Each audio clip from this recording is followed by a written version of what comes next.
Këto shishe me ujë mund të kthehen përsëri në frigorifer e të përdorën të mërkurën, me që këtë të hënë nuk u hapen. Të zgjedhurit e popullit s'patën kohë as për ujë, me që seanca ku pritej votimi i kryekuvendarit përfundoi shpejt. Rreth gjysmë ore ju deshën deputetëve të partisë fituese të paraqiteshin në sallën e kuvendit, aty ku kolegët e partive tjera vetëse ishin mbledhur. E teksa pritej që seanca të filloj, dikush u kujdes që ta lexojë mirë kushtetutën se si e parashes zgjedhjen e kryekuvendarit. Posa kryesuesi Avni Dehari si më i vjetri nga 120 deputetët numëroi të pranishmit, seanca edhe nisi.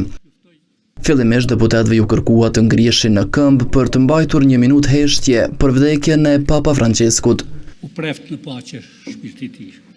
Të tjerët u ulën, por jo edhe deputeti i PD-s Ilmi Reqica, që qej vetëmi që betimin si deputet se kishte bërë ende. E derisa po e kryente obligimin para se ta marrë mandatin, dikush po kujdesej që një ndër momentet më të mira ta ketë në fotografi. Radha ishte që seanca të vazhdoi aty ku ndërprej të shtunën. Pika e radhës zgjedhja e kryetarit të kuvendit.